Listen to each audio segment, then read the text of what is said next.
What's up, y'all? Welcome to the Chris Gunther Show. Thank y'all so much for watching. Remember to like and share this video. I would greatly appreciate it. My special guest today is one of the GOATs, one of the legends in gospel. Without any further ado, the Chris Gunther Show welcomes Deitrick Haddon. What's going on with you, big bro?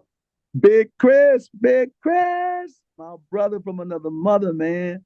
You looking good over there, Doc. Life is good to you. Man, I'm just taking it one day at a time, man. It's just great to see you. I'm gonna go ahead and put this out here. Back when I was doing college radio, it was only a few artists that would always give me the time of day. You, Jeffrey Golden, and just a few others. So I'm gonna always be appreciative for y'all, man. Man, we're gonna always show you love too, man, because you always looked out for us, man. And just so glad to see where God is taking you, man. You look happy over there, like you look like you a married man now, Doc. Yes, sir. One time for the one time. Yeah. The rain feel nice. Just saying, man. It's and speaking Welcome about to the club. Welcome to the club, man. It's a beautiful thing on this side. man, it's just I was telling a couple of my boys, man. I'm like, look, being married, it just hit different, man. It's just some things that you can't really explain until you get it. That's just how it goes. Big time, man. You got somebody you can build with, somebody you can talk to about anything, a partner, a life partner. When a man findeth the wife, he findeth a good thing, and he obtains another level of favor with God. And so that's a wonderful thing, man. You building your family, incredible, incredible. 100% always gonna give an incredible shout out to the lovely Dominique. I know she watching, so Yee. definitely got to give a shout out to the big sis. One time for the one time, man. Yes, sir. Dominique, she makes the world go round over here, man. She makes things happen, man. I'm on tour right now, and without her, man, there's no way I could do it. She keep the family going, keep the household locked down. It's just great, wonderful thing. All the way, man. And since we shouting out wives, gotta shout out Chanel because she holding it down too, man. All the way. Go Chanel, go Chanel, go Chanel. Yeah, man. And like, yeah, you had just hit on the tour, the I Got Away tour, with Brianna Babineau and Anthony Brown and Pastor Mike Jr. Like, man, how's everything coming? Because it's looking like everything going crazy right now. Man, them people standing around in lines, man, all the way down the block in every city. It's going crazy. McDonald's paid for everybody's ticket, so the place is packed out. They showing me crazy love everywhere I go, man, like they ain't never seen me before. I guess I, I guess because I'm outside now, and everybody like Deitrick is back outside. Because last year I didn't take no concert dates. I was just at home, chilling with the family, celebrating my 50th birthday, and Yes, sir. I had a year to just have a Selah and pause, and just figure out if I wanted to continue to be the artist, Hmm. Deitrick, maybe retire and do something else, But man, so my fans and supporters, they show me so much love, man. And I get out here, they screaming over everything I do, man. I'm like, come on now, y'all miss me that much? I need to leave often, more often to get quiet on y'all. And maybe I continue to get this kind of love. It's a wonderful thing. You've had a lot of people show you love down through the years, man. From the days of you doing concerts in Detroit to, traveling all over the world. Here you are, with a new album getting ready to come out one night in California, which actually drops on your birthday. Happy early birthday to you, brother. Thank you, bro. This album is cold blooded. It's a cold album. I'm a step out there. It's probably one of my best. I got a lot of records. It's probably got to be maybe the 26th or 27th album. But bro, what I love about this album is that it's more like I'm talking that talk. Like I'm saying things I never would say in the past. You know what I'm saying? I'm not letting religious people stifle my pen Hmm. and keep me from expressing myself. Like I really. It started out with me just going in the studio, doing this record called My Respect. I Want My Respect. And from there I was like a heat check. I said, let me see if I can get another one. I came back in. I was like, boom. I came back, boom. I said, let me see if I can do a half court shot. Half court, Doc. I said, let me do if I can do an over the head alley oop. Yes, Doc, sir. the songs just kept coming. And I knew God was doing something that was unexpected, that was off the grid. It wasn't what I would plan on doing, but it kept flowing, and I kept recording. And we got a body of work. We got 17 songs. Drops on my birthday, May 17th. Oh, that's prophetic. 17 songs, drops on my Yes, birthday, May sir. 17th. Come on now, that's deep. That's crazy. But yeah, man, I love this record, One Night in California. And I think the best part about anybody that's followed your career, they see the constant elevation of growth, but they also see the constant reminder that you are still human. because yes, you can be a pastor, yes, you can be a gospel singer, but that doesn't stop life from happening to you. You know, how are you able to still find that balance, especially in 2024? Man, that life be life, and bro, it comes through, and nobody's exempt from it, you know. I think I'm not a traditional guy, y'all. If you met me, you wouldn't even believe I'm a believer. You probably say, "Is he a Christian? What is he?" Because I just don't, I don't fall within the system. So I'm not traditional. I am foundational. So I believe Hmm. that there's some things that you cannot outgrow, some things you should never leave, and that's like family, that's friends, that's your relationship, that's prayer, very vital. Studying of the word, and just walking in truth no matter what. Even if people don't understand it, be true to who you are, because that's very important to keeping your connection with God, staying relevant to the culture. Truth is the key. God is a spirit. They that worship him must do it in spirit, number one, and in truth. It's the truth part that we have a problem with. Hmm. A lot of people say they want to walk in truth, but they're not completely authentic to themselves. Because if you completely authentic to who you are, uh, there are going to be some people that may not agree with you. But you got to be true to you. You're not falling in sync with the system. You're not, just going with the flow. You staying true to what I believe and what I think and what God is telling me. And that's gonna ruffle a lot of religious people's feathers. But you got to be willing to walk alone. And that's what separates the boys from the men. That's what makes you the leader and not just a follower. That you can walk alone, that you can keep going against all odds, that you can stand your ground 10 toes down. You know what I'm saying? And that's when you know you're doing something. 100%. You know, we live in a day and age now where I feel like this generation is more bold about taking that step and saying, no, I'm not following everybody else is following, because we saw it for years and years. A lot of the things that was wrong with church, a lot of things that were wrong in like leadership, period. And now here we are in this doom day and age where we respect our foundation, but it can't just stay at the foundation. It has to No, continue to build. You know, you've done so much in your career. How have you been able to continue to build? I don't know, man. I'm old school. I'm an old school hard worker, man. That's how my dad taught us. A man don't work, he don't eat. you know. Yes, sir. And I eat well. I like to eat the best steaks. I like to eat at the best restaurants. I like to live in the best house, drive the best car. So you get what you work for, and I only want what I earn, what I've earned. And so uh, it's working hard, man. A lot of times I just stay on the grind, and at the end of the year, when I reflect what I accomplished, I was like, man, I did that too, I did that this year in 1 year. Just working hard, man, and being consistent. And I really have a lot to work for and to live for and to sing for. Now I have 3 kids. Well, last our last interview, I'm think was my kids.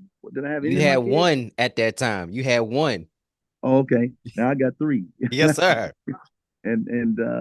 And when I look in their eyes, man, I want them to have the best quality of living, the best education.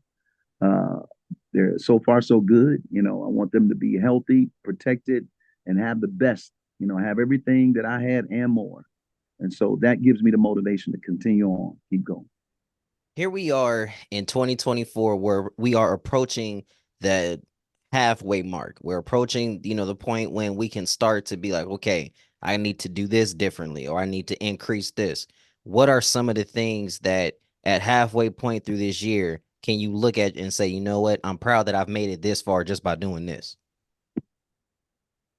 So far, man, my 21 days of prayer, I accomplished two 21 days. So that's 42 days of prayer with my prayer group, of global prayer group, hundreds of thousands of people that pray with me.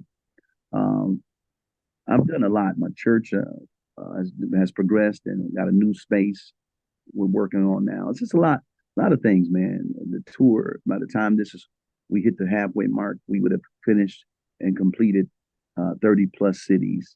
Uh, Touring, that means I've touched a lot of my supporters, the bulk of my supporters. I've touched them. I'm able to talk to them, seeing them face to face. There's nothing like meeting people face to face. And I know a lot of times artists, we hide behind social media now because that's the way people are promoting. But I believe in still touching people, reaching people, and shaking hands and the people that support you. You know, uh, the I Got Away tour started a couple of weeks ago, but before it started, I went on a week tour. Well, I went to Charlotte, Raleigh, Rocky Mount, North Carolina. I went to Richmond, Virginia. I went to Salisbury, Maryland. I went to Baltimore, Maryland. I went to Virginia Beach, all the way down through Philly. Then I went to New York, all in 1 week. Boom, boom, boom, boom, boom, boom, doing these listening parties for my new album, One Night in California. And I went to Salisbury, man. And Salisbury, they said no gospel artists have ever come to Salisbury, Maryland. Wow. I said, what? They said, you made history. You're the first gospel artist to have ever come step foot in Salisbury. I said, you got to be lying.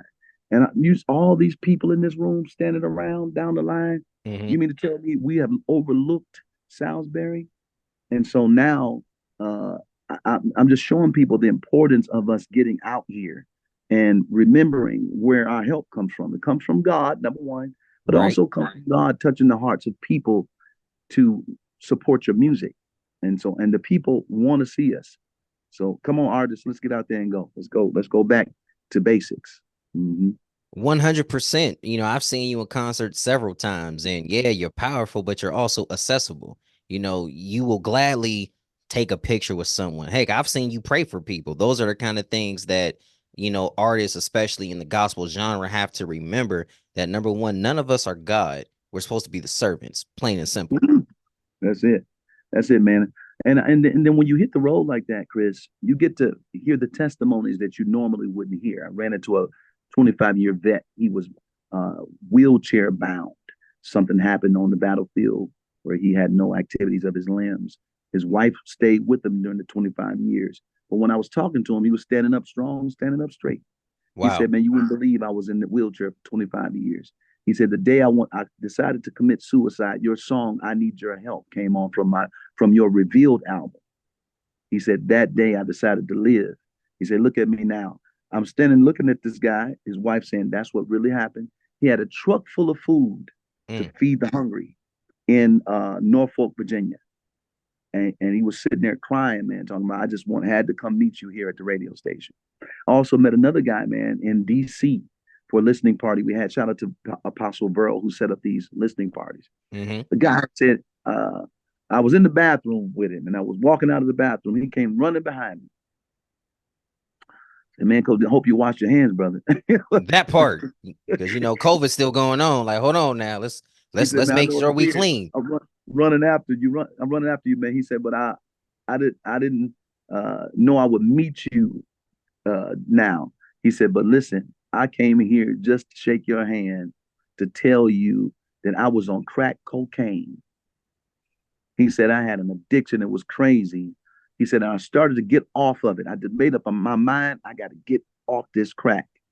He said, so he started taking the classes and the rehab and all this kind of stuff. He said, but he had a bad day. He said, the day was so bad. He said, I stopped in my car and it was a fork in the road. I could go left and go back to the crack house and get some crack. Or I can go right and stay on the path that I'm on. He said, your song Changed Man from the Lost and Found album came Yes, on in my car. He said, and once it came on, he said, he cried like a baby and he made the right decision. He said, now I'm 10 years clean of crack cocaine. that's what you call Can a you, blessing. man? But I would have never heard any of these stories, man, if it wasn't for me getting out here and hitting the road. The So we amount of got to get out people, here, man. yeah, man, the amount of people who have come up to you and shared their testimonies. People such as saying, I got delivered from crack cocaine and I was lame, but now I can walk. And we all know it's through the power of God, but God still needs a vessel. How blessed do you feel that at this point in your career that you are still a willing vessel? Man, I think it's incredible, man. It's the testament of God's faithfulness to me. You know, if we be faithful to God, He'll be faithful to us. He's kept me, He's preserved me. I got the energy and strength of a 20-year-old. And here I am about to turn 51. It's ridiculous. I get on stage and it'd be hard to find a young person that can hang with me on stage with my energy. All I can say, man, is God, and it's not me. It's got to be a higher power. It's got to be God, you know. And I'm just grateful, man. I'm grateful to be still relevant and important to the culture, you know. Uh, and I'm just grateful. You know, one of the best parts about you is you're real and you're authentic. You know, in one of your songs, you had mentioned that you had fallen on hard times so much to the point where you couldn't even pray. I believe it was the song "Running from Your Calling." Oh wow, And the reason why wow. and the reason why I bring that up is because, you know, we live in a time now, man, where people have fallen on some serious hard times. You know, people sometimes their faith has wavered and some of them may have lost their faith. You know, what advice would you give to somebody that is currently going through that? I would just say don't make any quick decisions when you're going through the toughest season. Just be still because God, he already had a way of escape. He already has a way to get you out of that situation. But there's a reason why he got you in there. There's a lesson to be learned in the middle of it, you know, in the middle of the test, in the eye of the storm. So don't be so quick to get out of it. Just trust God. Sometimes God is revealed when you're in the fire, when you're in the middle of it. That's when he, glory to God, is revealed. That's when you can really see him because God is a consuming fire. So he allows you to go through the fire so you can see him deeper and know him closer and know the power of God. It reminds me of the three Hebrew boys. They had such a faith in God, but they had never seen God. And so they said, even if God don't deliver us from this fire, we still trust him. So they threw him in the fire, turned it up 7 times hotter. And the seventh time, turned it up 7 times hotter. That's when they begin to see the one that they served. They seen the guy that they believed in the fire with them. Here they are in the middle of the fire, not being consumed, looking over at the one that they always believed in. That part. Can you imagine that? The one that they had never seen before, but they were so convinced, so convicted. There are many of us, we've never seen Jesus face to face, but we have dedicated our lives to him. Eventually, he's going to reveal himself, and he likes to do it when you're in the midst of the toughest season of your life. And that's when he'll reveal to you that he's with you. And then you go in the strength of that encounter, a close encounter with God. Yeah, man. Yeah, man. I tell you what, that's the thing that has kept me going for years, bro. Yes, sir. Is my own close encounter with God, my own personal experience with God. When everybody's saying this and that about me, I can always go back to what I know God is saying about me, what he revealed to me the first time he called me, when he gave me this voice, when he gave me this ability. I go back to that. And Hmm. I'm still here on the strength of that fire and that encounter with God. From that Yeah. particular, you know, strength of that fire, you have won several awards, worked with so many people, met so many amazing people, and you know, here you are with a new album getting ready to come out. What do you want the people to take from it? The ministry and transparency. People going crazy over this song I just did called My Respect. They said, he's got to be arrogant. He's so lifted up. No, I'm not an arrogant guy. Not at I all. don't, I'm not lifted up at all. I don't think it's arrogance for you to demand respect. It's not arrogance for you to demand what you've earned. It's not arrogance for you to demand the respect that you give out to others. That's not arrogance. That's you putting your foot down, saying enough is enough. You're not going to overlook me. You're not going to disrespect me. You're not going to create the narrative you want to create. You're a lying wonder, you and the devil.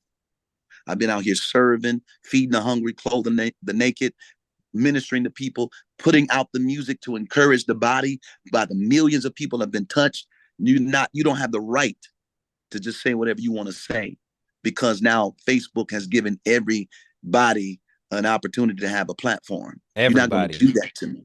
A wise man told me, he said, man, it takes a master architect some time to build a beautiful, rich, quality mansion that can stand the weather, stand the test of time. The pillars, everything is well thought out. The structure is well thought out. That architect, He designed it to stand the test of time.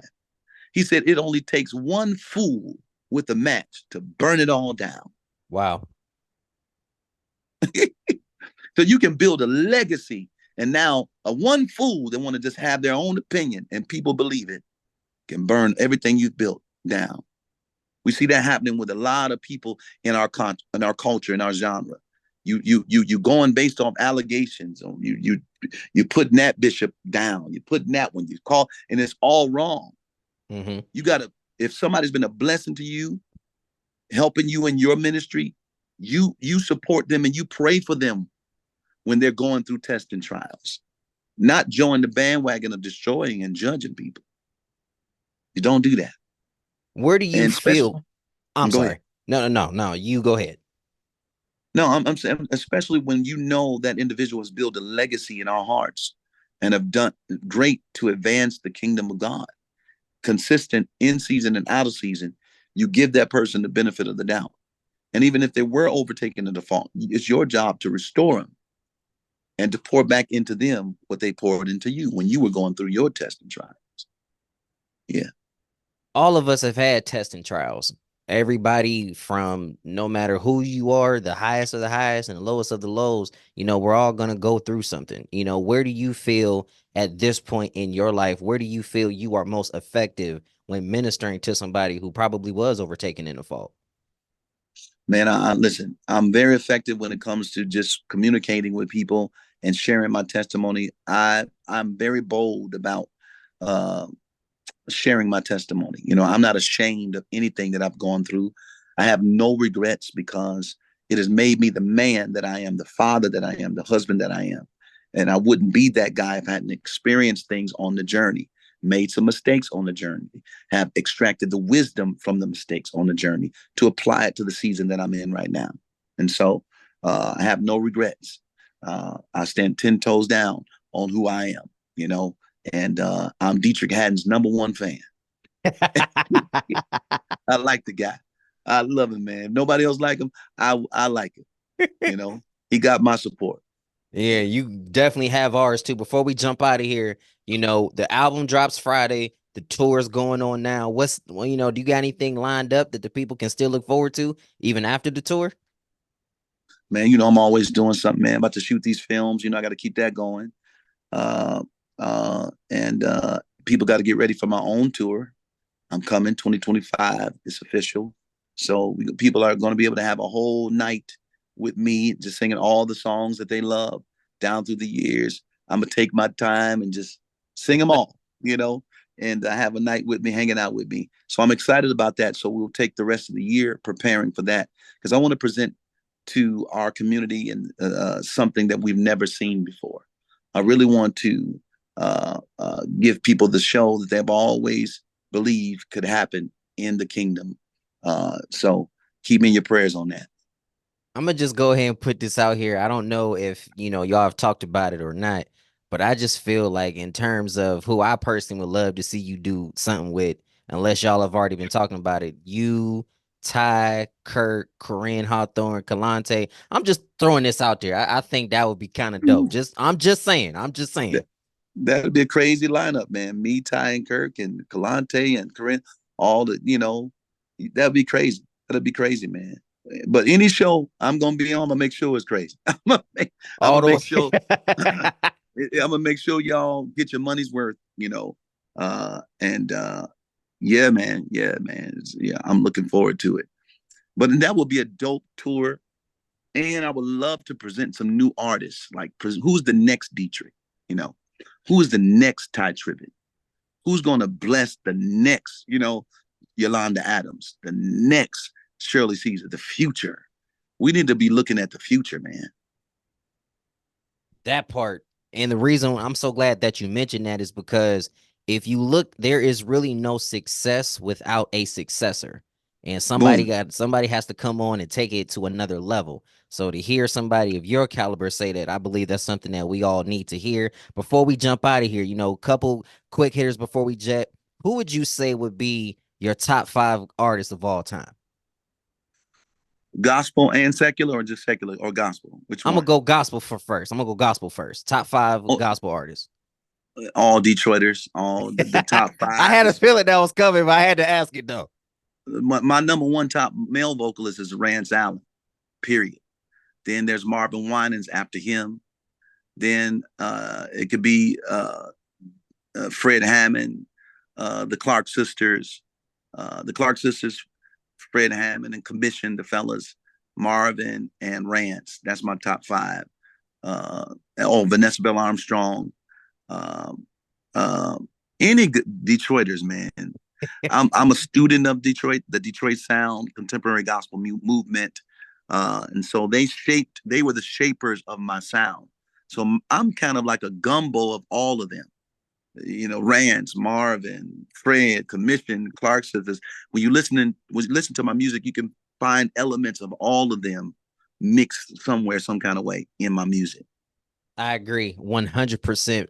Before we jump out of here, one of the last questions I always ask my guests is who would you like to see me interview next on the Chris Gunther Show? And if you got any contact, do you think you can help plug a young brother in? Man, I can plug you in, man. I want to see you talk to one thing I love about your show is you're not limited to gospel. You know what I'm saying? I would love to see a Kanye interview, man. Yes, I, sir. I would love to and really get to his mind and see where he is. Uh, I think everybody's trying to shape him as crazy, uh, and it can feel crazy at times. But I believe there's a genius behind all of that. I believe there's a man of God in the midst of all that, or else he wouldn't have went on the Sunday services. He didn't have to do that. Like sometimes they just need to talk to somebody that will listen. That part. So yeah, man, and not judge. So that would be dope. Uh, I would love for you to do a Kendrick Lamar interview. You know what I'm saying? Tell us about, man, how'd you come up with that bomb that just shut Drake down? You know what I'm saying? Everything down, okay? Everybody was like, yo, man, that goes to show you, though, it's some people you can't be coming after because they Don't mess down with for whatever. That's like, look, I'm not a singer at all, but that's like me trying to challenge you to a runoff. That's just not smart. man. Kendrick went off on that last track, man. He schooled him on he educated him. It Woo. was like, man, like you done barked up the wrong tree, bro. This cat just there's nothing else to say. He educated. He went back to the slavery days, talking about everything, how he's colonizing, locking in with other artists to give him street cred. And I mean, he brought that thing on home, Doc. Then he got the whole West Coast going crazy, Doc. Sea walking. You don't want to So mess with the West Coast now. You don't want to look. I'm a Laker fan for a reason, okay? You don't want to mess up with the West Coast. Just saying, man. It's so great to chop it up with you. Before we jump out of here, bro, can you give us your handle so everybody can follow you? D Hattie, Hadddy on IG. Deitrick Haddon got the blue check there on Facebook, on the X thing, whatever that is, the blue check there. You can't miss me. I'm on TikTok, Deitrick Haddon, blue check. I'm everywhere, man. And right now it's all about one night in California. I need everybody on my birthday. My birthday is May 17th, and it's the release date of my album. Listen, show me some birthday love and give me a download or a stream. That will be my birthday gift from you. And that would be awesome. Appreciate you for your time, big bro. Ladies and gentlemen, Deitrick Haddon on the Chris Gunther Show. One Night in California drops Friday, May We in the 17th. studio, Chris. I love it. I love it. I wish I could Working jump away, in. Doc. I wish I could jump in there with y'all, but I suck, so it's all good. It don't stop, Chris. Love you, bro.